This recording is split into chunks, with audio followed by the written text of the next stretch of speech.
Thank you so much for coming and joining us today. It's my pleasure. Of course. So to start off, who is Janet Thompson? I am a longtime resident of Boone County. My family moved here in 1959. I am a four-time graduate of the University of Missouri. I couldn't figure it out the first time, so kept going back.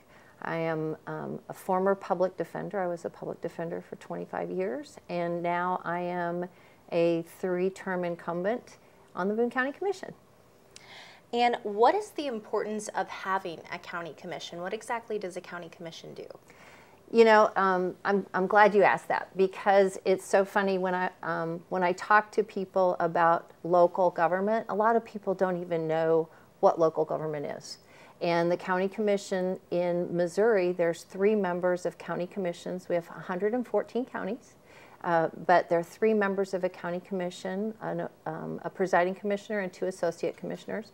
And we oversee the budget process for the county. We oversee the roads and bridges for the county. We oversee all of the buildings, the maintenance of the buildings for the county. And we work with all of the other elected officials to make sure that their budgets are part of the budget. And then it's always that other duties as assigned. And then what do you think are the biggest issues for Boone County voters right now? There's so many things that are drawing our attention. You know, something that has been front of mind to me for a long time, probably because of my experience as a public defender, I look at our county jail. That's the biggest mental health facility in our county, unfortunately, as it is across the country. The largest mental health facility in the country is the Cook County Jail in Chicago. And part of the problem with that we see in every county, and Boone County is no exception, is that we have folks with mental health issues and substance use issues. A larger percentage of the folks who are detained in our county jail have those issues. And when a county doesn't have the resources to meet the needs of those folks, it's really difficult to get and then maintain staff at our detention facility, but it's also, we create a revolving door if we don't have a method to help those folks deal with those issues. So what we've done here in Boone County, one of the things we're working on is developing a position for what we're calling a reentry navigator to help connect people who are in our county jail with resources so that it's not a revolving door. The other piece of the puzzle that a lot of people don't understand, and a lot of county officials don't understand, is there's a policy that says that if you are detained for longer than 30 days, either in jail or at the Department of Corrections, you lose your federal benefits. You lose your Medicaid. You lose SNAP benefits. As a veteran, you lose your veterans benefits. And so all of those benefits then that have supported that person, that might have provided mental health care, that might have provided insulin, that might have provided all kinds of health care issues, those resources then disappear, and that burden falls on the county.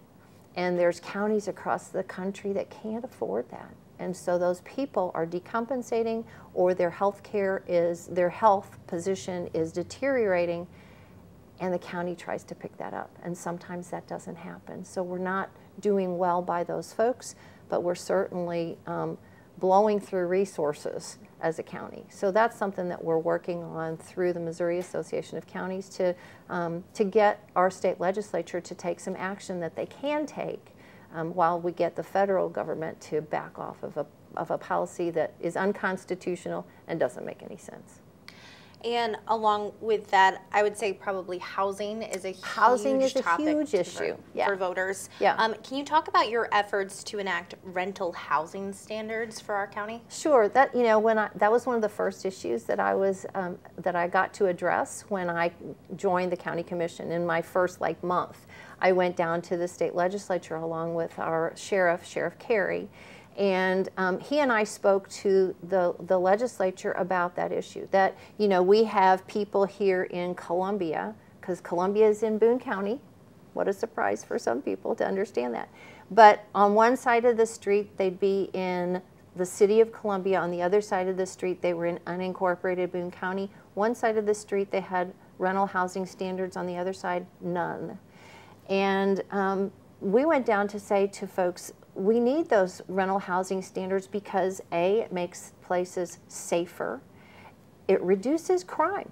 When you have those rental housing standards in place, crime rates are reduced. It's safer for the individual and safer for the community.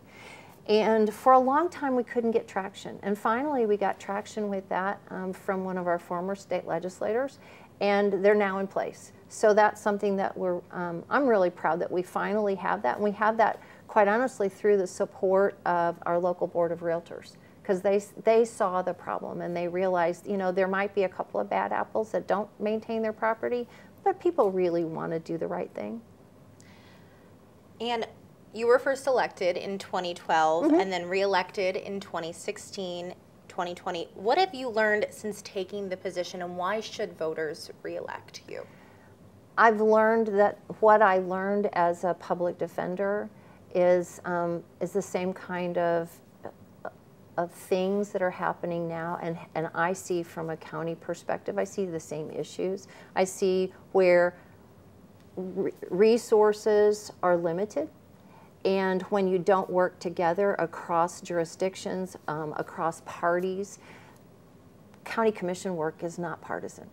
And if it is, you're doing it wrong. If you make it a partisan deal, you're doing it wrong. You have to work across jurisdictions to make things happen. And that's what I've been doing for the last 12 years, is working across those party lines.